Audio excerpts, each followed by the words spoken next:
कांग्रेस अध्यक्ष जीतू पटवारी की प्रेस वार्ता। पूरे एमपी में जन की जुबान पर बात आ चुकी है कि एमपी की सरकार माफियाओं की सरकार है। वल्लभ भवन की 5वीं मंजिल पर माफियाओं का राज है। प्रदेश के हर नागरिक को चुनौती है जो किसी भी विभाग में लेकर जाए और बता दे यहाँ भ्रष्टाचार नहीं है। मोदी ने जब जीएसटी लगाई तब राहुल ने कहा था देश की अर्थव्यवस्था खराब हो जाएगी। 8 साल तक राहुल कह रहे थे कि गरीबों की हालत खराब हो जाएगी। अब 8 साल बाद मोदी ने राहुल की बात मानी। इन 8 साल में जो लूट हुई उसका जिम्मेदार कौन है? नहीं, बात यह है कि पूजा की सामग्री भी ऐसी वस्तु है जो परंपरागत परिवारों में यूज होती है। सवाल ये, इन्होंने आटे पे टैक्स लगाया। सवाल ये है कि इन्होंने जो रोजमर्रा गरीब आदमी के जीवन में काम आनी चाहिए वाली चीजें सब पे टैक्स लगाया। उस जो भीख मांगता हुआ भिखारी है उससे भी टैक्स लेने वाली अगर दुनिया में कोई सरकार है तो नरेंद्र मोदी की सरकार है।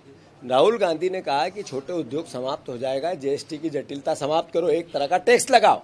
सब 500 बार बोला, उनकी मजाक उड़ाई और वो मजाक उड़ाने में कहीं न कहीं मीडिया भी सहयोगी थी। मुझे दुख होता है इस बात का, दुख होता है, बहुत भारी मन से कहता हूं मैं।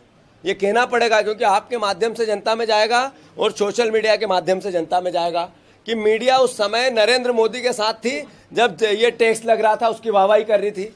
और अब नरेंद्र मोदी ने जब ये यू टर्न लिया है तो उसका क्रिटिसिज्म करना चाहिए मीडिया को भी कि इतने साल एक मैं आपसे मेरा हो जाए वक्त पूरा।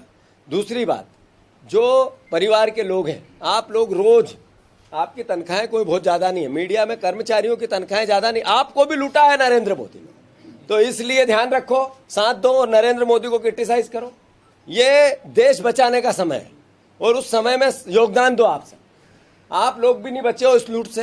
हम ही नहीं लुटाए गए, गरीब ही नहीं लुटाए गए, वो भिखारी नहीं लुटाए गए, किसान ही नहीं लुटे गए, पत्रकार भी लुटे गए हैं। धन्यवाद।